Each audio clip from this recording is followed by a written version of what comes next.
आज यहाँ पर एक सन्नाटा सा पसरा हुआ आपको दिख रहा होगा। कभी ये सड़कें लोगों के आने जाने से गुलजार दिखा करती थी, लेकिन जयंती सरोवर और जब से यहाँ पर एंट्री पर पाबंदी लगी है 2 पहिया 4 पहिया वाहनों के आम लोगों की, उसके बाद से कहीं ना कहीं इस तरफ लोग नहीं आते हैं, क्योंकि काफ़ी ज़्यादा दूर पड़ता है एंट्री करने के बाद, और इसी वजह से ये सड़कें आपको सन्नाटा दिख रही हैं। पहले यहाँ पर कई सारे लोग आते थे, बैठते थे, टाइम स्पेंड करते थे, और यहाँ पर जो खूबसूरत हवाएं चल रही है और ये जो खूबसूरत दृश्य आप देख रहे हैं जयंती सरोवर लेक का, यहाँ पर बैठकर ठंडी हवाएं खाते थे और कुछ टाइम स्पेंड करते थे, सुकून भरा महसूस किया करते थे।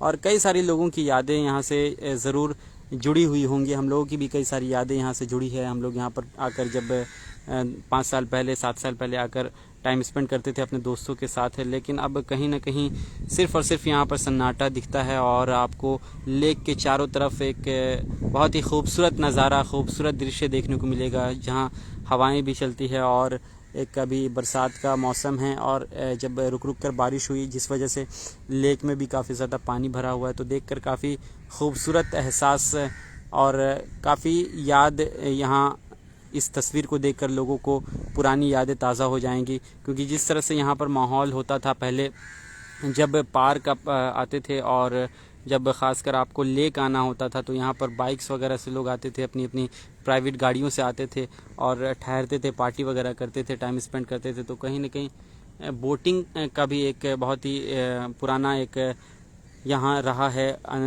एक्सपीरियंस लोगों का, क्योंकि जिस तरह से यहाँ पर बोटिंग हुआ करती थी लोग काफ़ी इन्जॉय करते थे उस चीज़ को। लेकिन अभी फ़िलहाल बोटिंग भी आपको यहाँ पर देखने को नहीं मिलेंगी, वो पूरी तरीके से बंद है।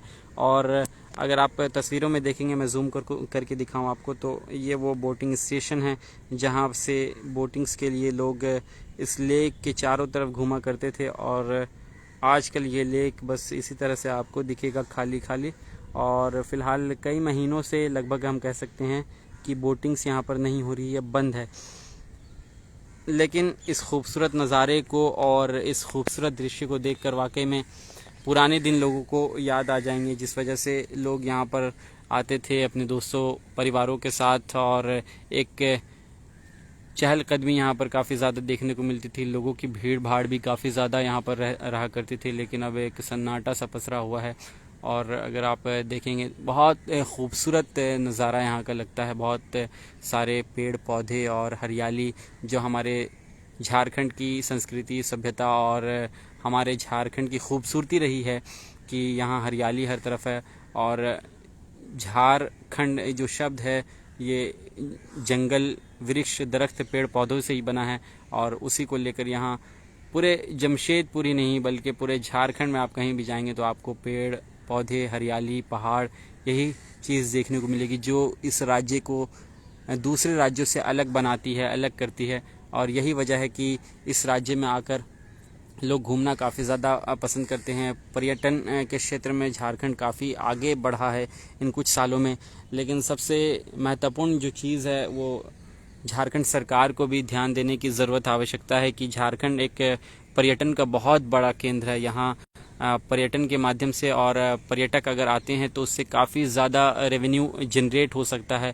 उस चीज़ पर फोकस बहुत ही कम ध्यान दिया जा रहा है। और झारखंड सरकार को भी चाहिए, हमारे जो पर्यटन मंत्री हफीजुल हसन अंसारी हैं उनको भी चाहिए कि किस तरह से झारखंड पर्यटन के क्षेत्र में आगे बढ़े और सैलानी यहाँ पर घूमने के लिए आए। क्योंकि यहाँ जो चीज़ है, यहाँ जो चीज़ लोगों को आकर्षित करती है वो कहीं ना कहीं दूसरे राज्यों में नहीं है। यहाँ की पहाड़ की बात की जाए, पहाड़ के ऊपर भोलेनाथ की मंदिर की बात की जाए, या फिर और जो पुरानी चीज़ें रही हैं, कई सारी प्राचीन मंदिरें हैं पहाड़ों के ऊपर, उसको लोग देखने के लिए यहाँ पर अभी भी दूर दराज से और विदेशों से लोग आते हैं। तो उस पर भी झारखंड सरकार को पर्यटन को बढ़ावा कैसे दिया जाए, पर्यटन के क्षेत्र में झारखंड कैसे आगे बढ़े और विकसित हो, इसको लेकर भी सरकार को कहीं ना कहीं एक और कदम बढ़ाना चाहिए। और फिलहाल इस तस्वीर को आप देखिए, ये जयंती सरोवर लेक की तस्वीर और जुबली पार्क के अंदर की तस्वीर, ये खूबसूरत तस्वीर। और इस तस्वीर को लेकर यकीनन आप लोग भी सोचते होंगे और इस तस्वीर को देखकर यकीनन आपकी यादें भी ताज़ा हो गई होंगी।